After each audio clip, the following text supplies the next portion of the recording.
નમસ્કાર મિત્રો, express general નોલેજમાં આપ સૌનું સ્વાગત છે. મિત્રો, આજે એક્સપ્રેસ જનરલ નોલેજમાં આપણે બંધારણના મોસ્ટ આઈએમપી પ્રશ્નો જોઈશું કે જે આવનારી તમામ પરીક્ષાઓમાં તમને 100% ઉપયોગી થઈ શકે તેમજ દરેક પરીક્ષાઓમાં વારંવાર પૂછાઈ શકે તેવા બંધારણના મોસ્ટ આઈએમપી વન લાઇનર પ્રશ્નો જોઈશું કે જે તમને હાલની પરીક્ષા પદ્ધતિ પ્રમાણે જોડકા સ્વરૂપે કે વિધાન સ્વરૂપે તમને 100% પૂછાઈ શકે છે. તો જોઈએ આજના વિડીયોમાં ભારતનું બંધારણ.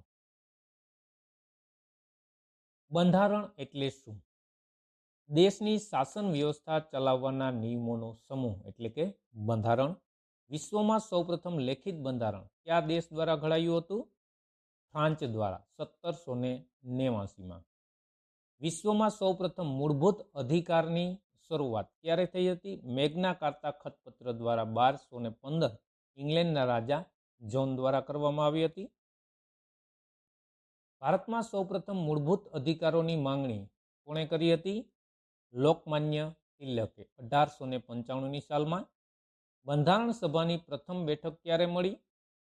9 ડિસેમ્બર 1946માં. બંધારણ સભાના કામચલાઉ અધ્યક્ષ કોણ હતા? સચ્ચિદાનંદ સિંહા. બંધારણ સભાના કાયમી અધ્યક્ષ કોણ હતા? ડોક્ટર રાજેન્દ્ર પ્રસાદ. બંધારણ સભાના ઉપાધ્યક્ષ કોણ હતા? એચ.સી. મુખર્જી. બંધારણ સભાના બંધારણીય સલાહકાર કોણ હતા? બી.એન. રાવ. ડ્રાફ્ટિંગ કમિટીની રચના ક્યારે થઈ હતી? 29 ઓગસ્ટ 1947. મિત્રો, વિડીયો વ્યવસ્થિત જોજો, સાલ, નામ બધું. જે પ્રશ્નો સામાન્ય ગણાશે વન લાઇનર, પરંતુ આવા પ્રશ્નો વારંવાર પૂછાય છે જે તમને જોડકાઓમાં પૂછાય છે કે વિધાન સ્વરૂપે પણ પૂછાઈ શકે છે. તો વિડીયો વ્યવસ્થિત જોજો. તમામ મોસ્ટ આઈએમપી પ્રશ્નો છે. ડ્રાફ્ટિંગ કમિટીના અધ્યક્ષ કોણ હતા? ડોક્ટર બાબા સાહેબ આંબેડકર હતા. ડ્રાફ્ટિંગ કમિટીના કુલ સભ્યો કેટલા હતા? 7. ડ્રાફ્ટિંગ કમિટીમાં એકમાત્ર ગુજરાતી કોણ હતા? કનૈયાલાલ મુનશી. ભારતની બંધારણ સભા કઈ યોજના નીચે બનાવવામાં આવી? કેબિનેટ મિશન યોજના. બંધારણ પૂરું કરતા કેટલો સમય લાગ્યો? 2 વર્ષ 11 માસ અને 18 દિવસ. ખાસ યાદ રાખવું. બંધારણમાં હાલ કેટલા પરિશિષ્ટ છે? બંધારણમાં હાલ 12. મૂળ બંધારણમાં 8 પરિશિષ્ટ હતા અને હાલમાં 12 પરિશિષ્ટ છે. ભારતના બંધારણનું આમુખ કોણે રજૂ કર્યું? જવાહરલાલ નહેરુ દ્વારા. ભારતના બંધારણમાં મૂળભૂત અધિકારો કેટલા છે? 6 છે મૂળભૂત અધિકારો. નીતિ નિર્દેશક સિદ્ધાંતનો વિચાર કયા દેશના બંધારણમાંથી લીધો છે? આયર્લેન્ડના બંધારણમાંથી. રાષ્ટ્રપતિ કટોકટી કઈ કલમ નીચે જાહેર કરી શકે? કલમ 360 નીચે. ખાસ યાદ રાખવું. રાજ્યમાં રાષ્ટ્રપતિ શાસન કઈ કલમ નીચે લાદી શકાય? કલમ 356 નીચે રાજ્યમાં રાષ્ટ્રપતિ શાસન લગાવી શકાય છે. બંધારણમાં મૂળભૂત અધિકારો કયા ભાગમાં છે? ભાગ 3માં. મૂળભૂત અધિકારો કયા દેશમાંથી લેવામાં આવ્યા? અમેરિકામાંથી લીધેલા છે. મૂળભૂત ફરજોનો વિચાર કયા દેશમાંથી લેવામાં આવ્યો? રશિયા. ભારતીય લોકસભામાં કુલ કેટલી બેઠકો છે? લોકસભામાં 545 બેઠકો છે. લોકસભામાં રાષ્ટ્રપતિ દ્વારા કેટલા સભ્યોની નિમણૂક થાય છે? રાષ્ટ્રપતિ દ્વારા 2 સભ્યોની નિમણૂક થાય છે. Anglo Indian. સંસદના નીચલા ગૃહને શું કહેવાય છે? લોકસભા. રાજ્યસભા કેટલા સભ્યોની બનેલી હોય છે? 250 સભ્યોની. રાજ્યસભાના સભ્યની મુદત કેટલા વર્ષની હોય છે? 6 વર્ષની. લોકસભાની બેઠક માટે કુલ સભ્યોના કેટલા સભ્યો કોરમ માટે હાજર હોવા જોઈએ? કુલ 1/10 એટલે કે 10% સભ્યો હાજર હોવા જોઈએ. લોકસભાની સમિતિના સભ્યોની નિમણૂક કોણ કરે છે? સ્પીકર કરે છે. રાજ્યપાલની નિમણૂક કોણ કરે છે? રાષ્ટ્રપતિ. રાજ્યપાલની નિમણૂક કેટલા વર્ષ માટે કરવામાં આવે છે? 5 વર્ષ. રાષ્ટ્રપતિ ઈચ્છે ત્યાં સુધી રહી શકે છે. નગરપાલિકાઓ વિશેની કલમો બંધારણના કયા પરિશિષ્ટમાં છે? બંધારણના 12મા પરિશિષ્ટમાં આપેલી છે. રાજ્યપાલને શપથ કોણ લેવડાવે છે? રાજ્યના મુખ્ય ન્યાયમૂર્તિ. વિધાન પરિષદ કઈ કલમ નીચે રચાય છે? કલમ 168 નીચે. ખાસ યાદ રાખજો મિત્રો. રાજ્યના ઉપલા ગૃહને શું કહે છે? વિધાન પરિષદ. રાજ્યના નીચલા ગૃહને શું કહેવાય છે? વિધાનસભા. વિધાનસભાના સભ્ય બનવા માટે કેટલી ઉંમર જોઈએ? 25 વર્ષ. વિધાન પરિષદના સભ્ય બનવા માટે કેટલી ઉંમર જોઈએ? 30 વર્ષ. બંધારણ ઘડવાનું કાર્ય ક્યારે પૂર્ણ થયું? 26મી નવેમ્બર 1949ના દિવસે. આમુખનો વિચાર કયા દેશમાંથી લેવામાં આવ્યો? અમેરિકામાંથી. માર્ગદર્શક સિદ્ધાંતો બંધારણના કયા ભાગમાં છે? બંધારણના ભાગ 4માં આવેલા છે માર્ગદર્શક સિદ્ધાંતો.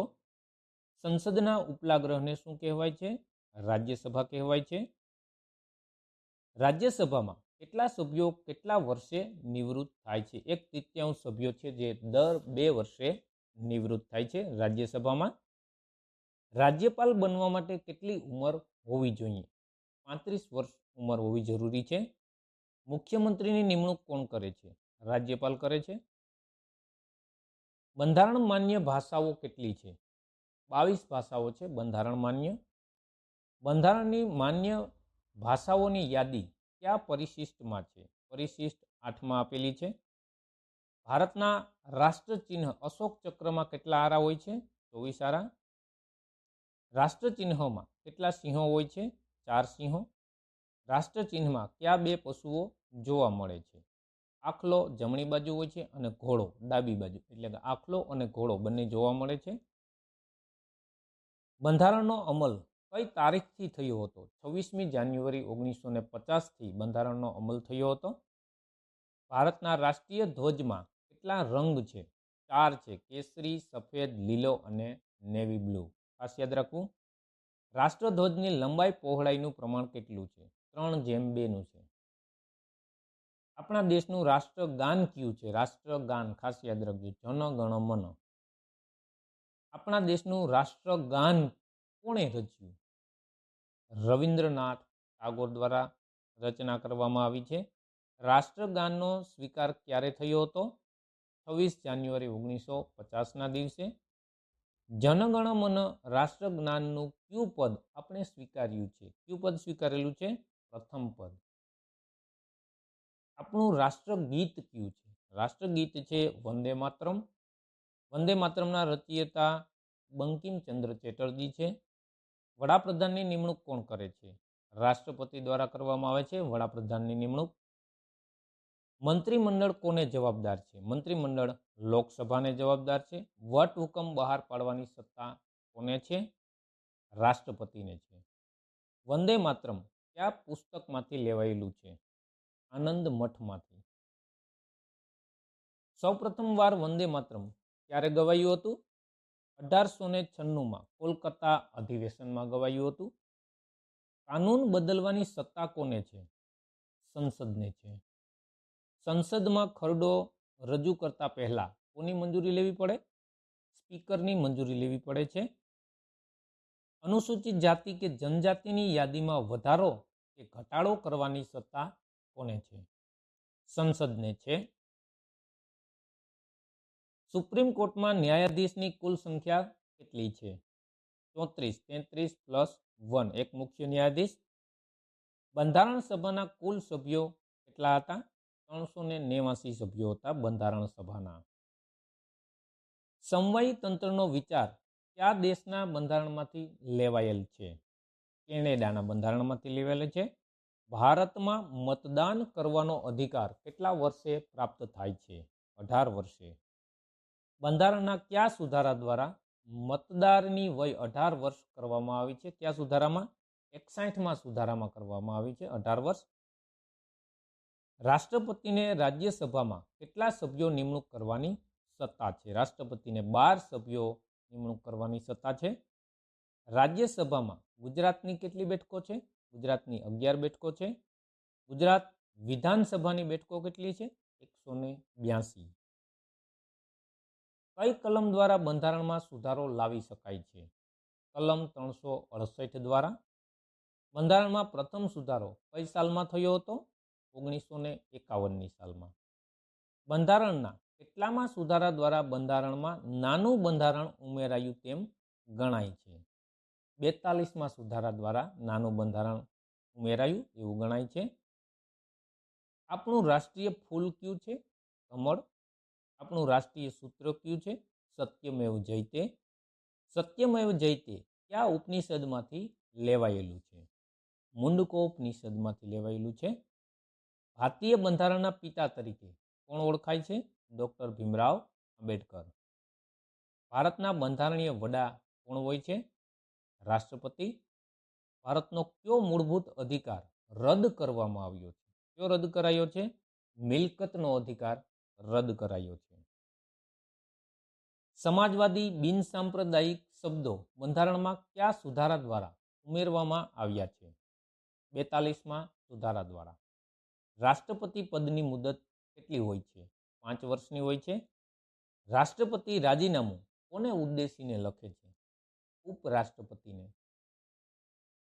ઉપરાષ્ટ્રપતિ રાજીનામું કોને ઉદ્દેશીને લખે છે? રાષ્ટ્રપતિને. લોકસભામાં ગુજરાતની કેટલી બેઠકો છે? લોકસભામાં 26 બેઠકો છે. રાજ્યો અને કેન્દ્ર શાસિત પ્રદેશોની યાદી કયા પરિશિષ્ટમાં છે?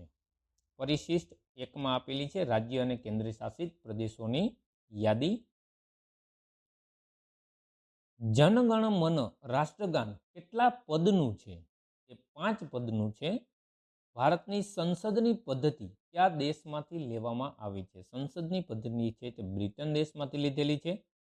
બંધારણમાં મૂળભૂત અધિકારોની કલમ કઈ છે? મૂળભૂત અધિકારો માટે કલમ 12 થી 35. લોકસભામાં ગુજરાતની કેટલી બેઠકો છે? 26 બેઠકો છે. સૌથી વધુ લોકસભાની બેઠકો કયા રાજ્યમાં છે? ઉત્તર પ્રદેશમાં છે.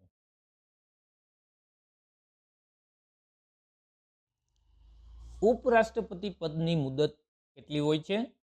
5 વર્ષની હોય છે. તો મિત્રો આ હતા બંધારણના મોસ્ટ આઈએમપી પ્રશ્નો કે જે આવનારી તમામ પરીક્ષાઓમાં તમને 100% પૂછાઈ શકે છે. વિધાન સ્વરૂપે પણ પૂછાય છે, જોડકા સ્વરૂપે, MCQ સ્વરૂપે પણ પૂછાઈ શકે છે. તો મિત્રો વિડીયો પસંદ આવ્યો હોય તો લાઇક, શેર, કોમેન્ટ કરી દેજો. તમારા મિત્રો સાથે શેર કરજો. વિડીયો પસંદ આવ્યો હોય તો અવશ્ય કોમેન્ટ, તમને કોઈ પ્રશ્ન હોય તો કોમેન્ટ કરજો. વિડીયોને શેર કરજો. Thank you for watching my video.